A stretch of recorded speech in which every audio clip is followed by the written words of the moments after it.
C'est lequel, donc, où il y a Mario Adolphe qui court après une vanne? Ça, c'est The Italian Connection, c'est le deuxième. Non, mais le gars, il réussit à embarquer sa vanne qui est en route, puis il pète le pare-brise avec sa tête pour ramasser l'autre gars, puis ça crée une volée. Tu regardes ça, mais qu'est-ce qui se passe? Ah ouais, non, c'est tellement... C'est ça, je dis, c'est ça qui est incroyable. C'est comme si c'était vraiment réaliste, mais dans l'action, c'est complètement genre over the top. Moi, je crois que les films ont toujours inspiration de la réalité, et pas le contraire. Ce qui m'intéresse, c'est qu'on parle des choses, que ce soit bonnes ou mauvaises, ça m'est égal. C'est pas de pogner sur le marché, l'art, c'est d'exprimer ce que tu as d'intrigue. What other art form do you create on a schedule? Je dois dire que je trouve que choquer est une qualité. I think it's interesting for an audience to get lost in a different world. We need to know how ideas and emotions are expressed through a visual form.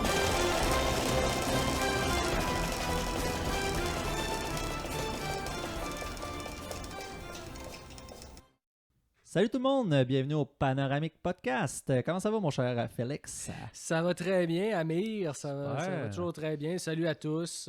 Oui, bienvenue encore. On est bien content que vous nous suiviez. Hein? C'est le fun de parler de cinéma puis de donner l'envie à des gens de voir des films. Hein? Oui, c'est ça. Revisiter quelques vieux classiques, des fois, on aime toujours ça. Bien sûr. Et puis là, cette semaine, on fait une chronique. On parle de deux chroniques anniversaires, en fait, cette semaine. Oui, parce qu'avant, on faisait ça souvent. Ça va être moi qui faisais à chaque épisode une chronique anniversaire. Là. Fait que, on revisite un petit peu qu'est-ce qu'on faisait à l'époque. On revient à nos premières amours un peu. Exact. Ouais. Fait qu'au programme, on a quoi cette semaine? Moi, ma chronique, je veux parler en fait de Nosferatu parce que cette année, 2022, c'est le 100e anniversaire de la sortie du tout premier Nosferatu de Murnau. 100 ans, c'est fou. Eh oui.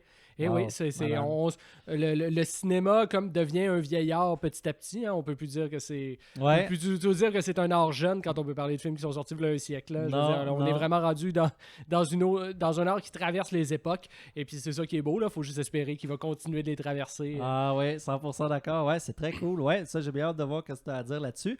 Moi, je vais parler d'un film italien pour faire nouveau. Hein. Toi, ça? Voyons donc. Ouais, moi, ça. Écoute. Un film de 1972, donc les 50e, moitié du siècle, hein, moitié de ton 100 ans. En fait, Milano Calibro 9, qui est un film de Fernando Di Leo. Donc, j'ai bien hâte de vous parler de ça. Oui, donc j'en déduis que c'est moi qui... Je te laisse ouvrir le bal. Oui, ben écoute, parlez déjà de Nosferatu, donc film allemand, 1922, réalisé par Friedrich Wilhelm Murnau. Film très important dans l'histoire du cinéma parce que c'est la première adaptation... la première adaptation de Dracula au cinéma qui a survécu au fil du temps. Parce qu'on sait qu'il y en a eu deux autres avant. Il y a eu un film russe puis il y a eu un film hongrois qui ont été réalisés dans les années qui ont précédé Nosferatu, qui étaient des adaptations de Dracula, on le sait, mais c'est des films qui sont perdus aujourd'hui.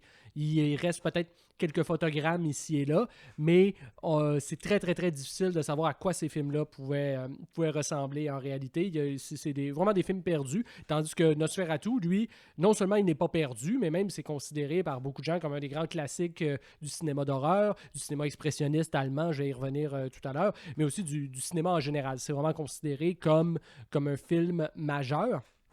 Et comme je dis, première adaptation non officielle de Dracula, en fait, parce que déjà, on change le titre, ça s'appelle pas Dracula, ça s'appelle Nosferatu, mais aussi, tout le contexte du roman est changé, ça se passe en Angleterre, ça se passe plutôt en Allemagne, pas tout à fait à la même époque, mais l'intrigue globale est la même. Puis d'ailleurs, ça va créer des problèmes à la compagnie de production, parce que la veuve de Bram Stoker, qui est l'écrivain qui a écrit Dracula, va traîner le film en cours et va même réussir à faire en sorte que tous les négatifs vont être saisis pour être détruits. En fait, elle va réussir à avoir un jugement de la cour pour réussir à faire détruire le film complètement. Mais presque par miracle, tu as certaines copies qui ont survécu du film, qui sont des copies des fois assez différentes parce que tu as plusieurs versions du film qui ont survécu parce que à l'époque, le montage pouvait être différent d'un pays à l'autre, tout ça. Donc, certaines aussi sont teintées de couleurs parce qu'à l'époque, on faisait pas tout à fait des films en couleur comme aujourd'hui, mais il y avait des techniques pour teinter la pellicule. Donc, parfois, tu as des versions en noir et blanc qui existent, mais tu as aussi des versions où, par exemple, les scènes de jour vont être en sépia, les scènes de nuit vont être en bleu. C'était assez rudimentaire à l'époque, mais déjà, ça... C'est quand même... c'était quand même nouveau, là. C'était quand même Oui, tout à fait. Et puis, comme je disais, bon, c'est une des grandes œuvres du cinéma expressionniste allemand. Donc, l'expressionnisme, à la base, c'est venu de d'autres médiums, en fait. Ça a été en peinture, ça a été au théâtre, puis ça a débordé sur le cinéma par la suite. Qu'est-ce que c'est l'expressionnisme? En gros, c'est de réussir à faire des formes d'art qui reflètent un peu, dont l'esthétique va refléter les tourments intérieurs des individus. Parce que si on reparle du contexte, 1922, c'est seulement 4 ans après la Première Guerre mondiale. Ouais. Donc, conflit qui a été extrêmement violent en Europe, mais qui a été aussi particulièrement difficile pour l'Allemagne, qui est la partie perdante du conflit. Donc, qui se font imposer le traité de Versailles, qui se retrouvent avec des masses de soldats qui reviennent détruits, démoralisés, handicapés. Puis ensuite, à ça, va se greffer des problèmes économiques aussi absolument terribles qui vont dévaster l'Allemagne des années 20. Donc, contexte très troublé où les artistes ressentent le besoin de faire des œuvres qui sont à la hauteur, si j'ose dire, de ce climat-là extrêmement, extrêmement difficile. Mais ce qui est intéressant dans le cas de Nosferatu, c'est que c'est un film expressionniste différent un peu.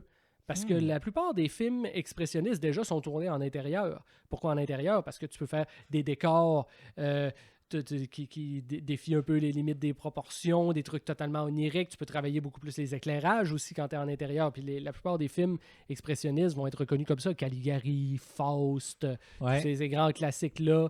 Puis aussi la fin des années 10 et puis des années 20. Nosferatu, filmé en extérieur, décor naturel tout le long. Donc déjà, on s'entend qu'on est dans quelque chose dans une autre ambiance, tout simplement, à cause de ça, mais qui est aussi, qui est quand même, malgré tout, une œuvre marquante, parce qu'il y a des thèmes qui reviennent, le thème de la folie, le thème du double. Je veux dire, tout ça, ça marque beaucoup un film comme Nosferatu, aussi dans la composition des cadres aussi, beaucoup de lignes brisées. J'avais lu ça, ou quelqu'un m'avait dit ça, je me rappelle plus, mais j'avais trouvé ça écœurant. Tu sais, le célèbre plan où on voit Nosferatu monter les marches. Oui, l'ombre. L'ombre, mais l'ombre ne serait pas une ombre, en fait. Les marches, ça serait de la peinture sur le mur. OK, donc tu vois, même malgré le tournage de décor naturel, ils trouvent quand même le moyen de faire des petits tricks comme ça. Exact. Écoute, est-ce que c'est vrai? Peut-être c'est dans mes souvenirs, je sais pas, mais il me semble, je capotais, je dis, OK, c'est fou ça, on a toute l'impression que c'est des ombres, mais non, c'est de la peinture qui serait sur le mur, peinture noire sur le mur. Mais des astuces, techniques. Oui, c'est ça, les techniciens allemands, c'est des techniciens hors pair, hein. C'est pas pour rien que Hollywood les a tous récupérés par après dans les années 30, 40. C'était tous des techniciens allemands qui s'étaient exilés à cause de la dictature nazie, mais qui ont été accueillis à bras ouverts à Hollywood, parce que c'est des gens qui avaient un savoir-faire technique extrêmement développé pour l'époque. Mais rapport à Nosferatu, ce qui en fait aussi un film très très important puis très très novateur, c'est que par rapport en fait au mythe de Dracula, c'est l'imagerie qui est amenée par Nosferatu est très intéressante, parce que Dracula, on s'entend que le personnage, c'est un personnage de séducteur, en fait. C'est toujours... Dracula joue sur cette ambiguïté un peu sexuelle du personnage de Dracula puis du vampirisme en général. Tandis qu'avec Nosferatu, tu peux pas aller là-dedans, parce que c'est un être totalement difforme et laid. Je veux dire, la manière dont le look visuel de Nosferatu, c'est à l'opposé total de ce que Bram Stoker aurait voulu. C'est une espèce de crâne chauve avec des grandes oreilles, avec un grand nez. Ah, c'est tellement glauque, là. C'est tellement glauque. Mais c'est une image qui a vraiment marqué, parce que par la suite, ça a été repris dans plein de films. Déjà, premièrement, il va y avoir 2 autres Nosferatu par la suite. Celle de Herzog en 79, puis ensuite, celle dont j'avais déjà parlé dans une autre chronique, qui est celle de Augusto Caminito, Nosferatu à Venise. Film... ça, faut absolument que je vois ça. Un crash d'avion cinématographique absolument sublime.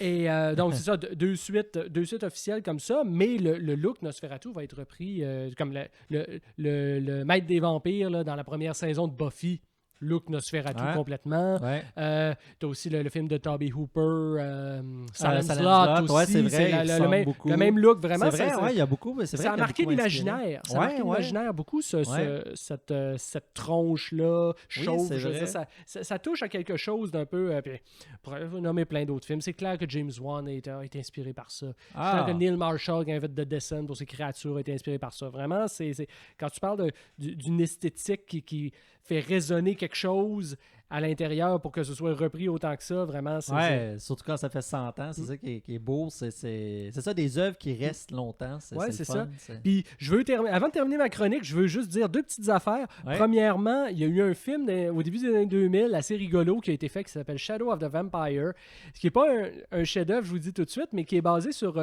une rumeur qui avait circulé à l'époque, à l'effet que Max Schreck, qui était l'acteur qui jouait Nosferatu dans le film de 1922, il y avait une rumeur qui disait que c'était un vrai vampire.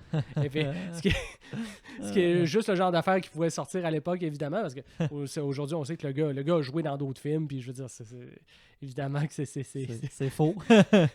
C'est faux. Les vampires n'existent pas. Mais en tout cas, mais c'est intéressant parce que le réalisateur qui a fait Shadow of the Vampire a repris cette anecdote-là, et comme si c'était justement ça qui était arrivé. Donc, le film parle du tournage de Nosferatu, et mais Max Schreck, dans le film, est un vrai vampire. Et Max Schreck est joué par Willem Dafoe, et puis Murnau est joué par John Malkovich. Et puis, juste pour voir le duel d'acteurs entre les deux. Génial, là. quand même. Ah ouais, non, c'est comme je dis, c'est un film qui est assez rigolo, mais ça vaut la peine de le voir juste pour ces deux très bons acteurs-là qui sont vraiment écœurants dans leur rôle. C'est très cool, ça.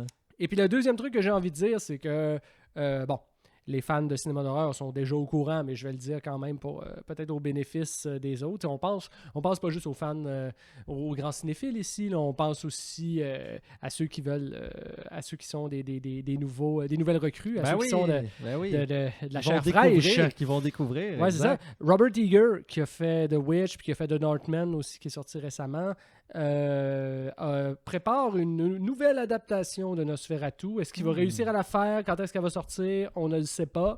Mais moi, j'espère que ça va se faire. J'ai bien hâte de voir ça. D'autant plus que je viens de dire Willem Dafoe, qui était dans Shadow of the Vampire, c'est lui qui devrait reprendre encore le rôle de Nosferatu cette fois-là. Donc, moi, j'ai bien hâte de voir ça. Et puis, c'est ce que j'avais à dire sur Nosferatu. Donc, bon centième. Ouais, bon centième. Un bon film d'horreur. Ça kick bien une soirée.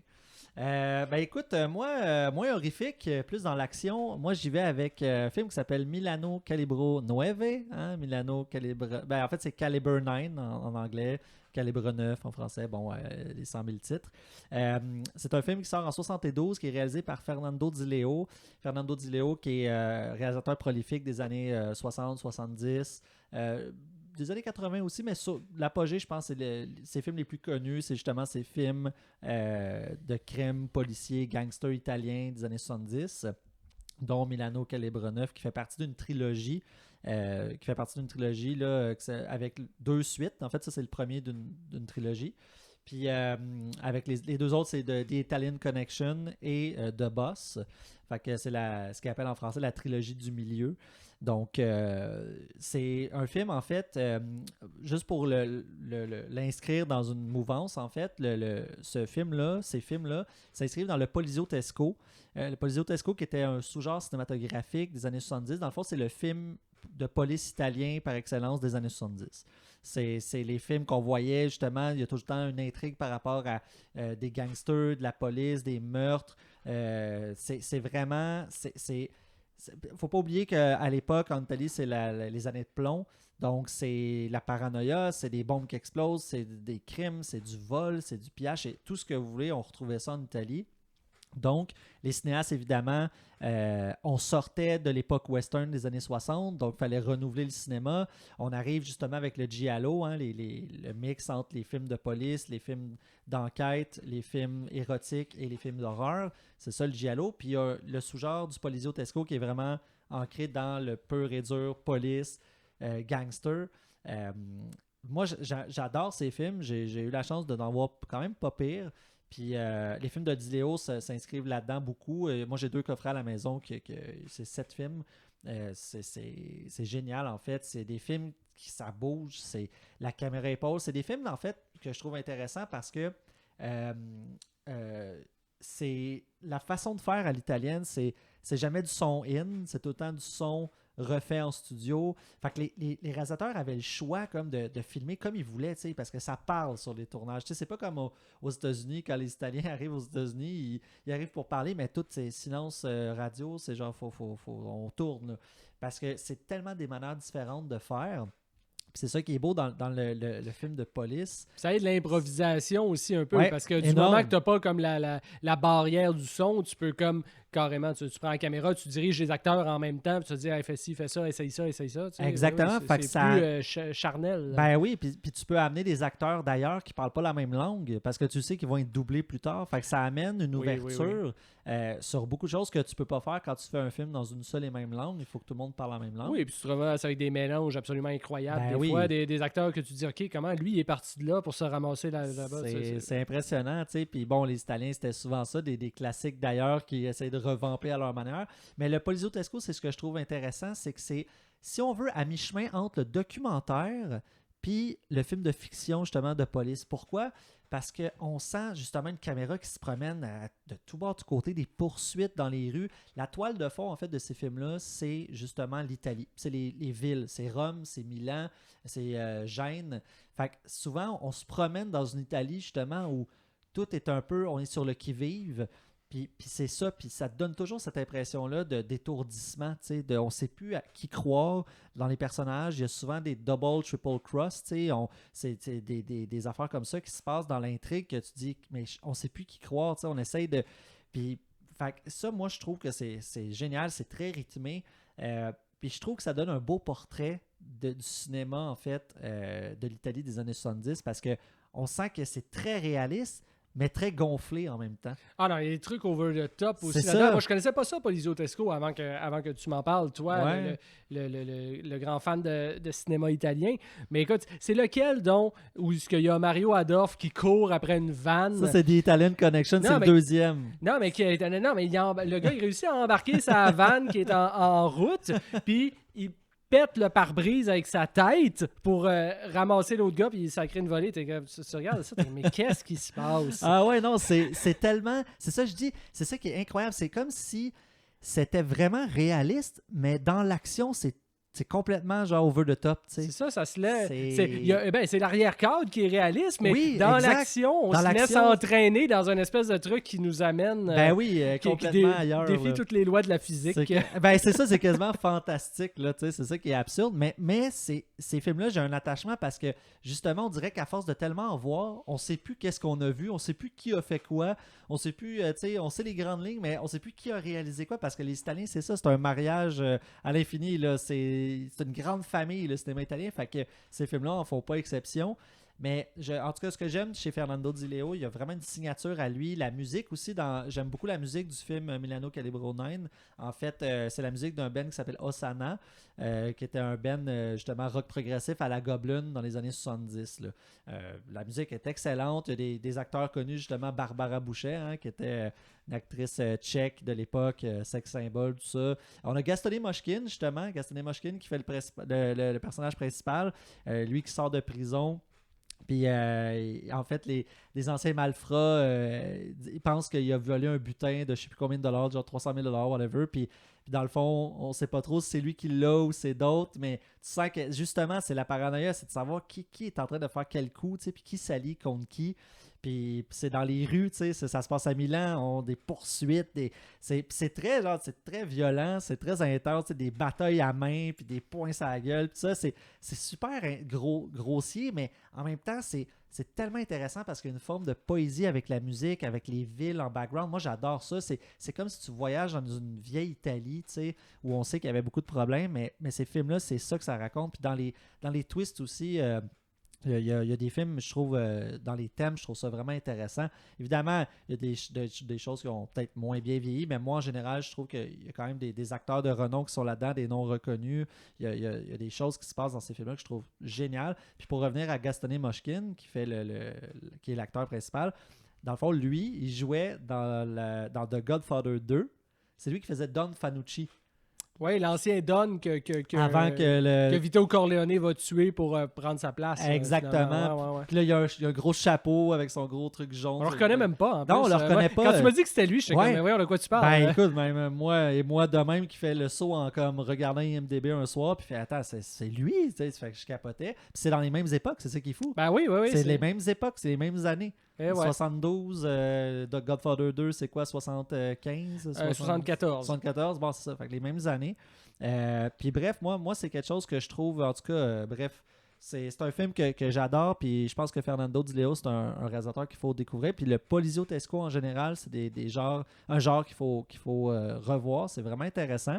Mais puis Fernando Di Leo, c'est quelqu'un qui a beaucoup scénarisé aussi. Donc, c'est pas surprenant si vous voyez son nom dans un générique de quelqu'un d'autre, d'un autre réalisateur italien.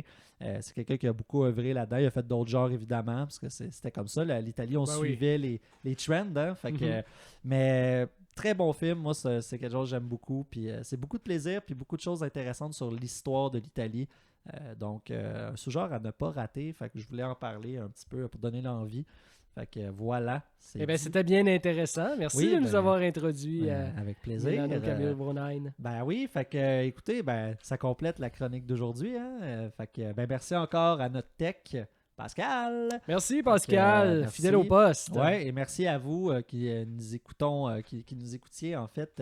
Vous nous écoutez toujours que ce soit sur YouTube ou sur Spotify. Hein? Nous autres, on est bien contents de pouvoir donner l'envie de partager la cinéphilie. Fait que voilà. Ciao tout le monde. Ciao Amir. Ciao Félix.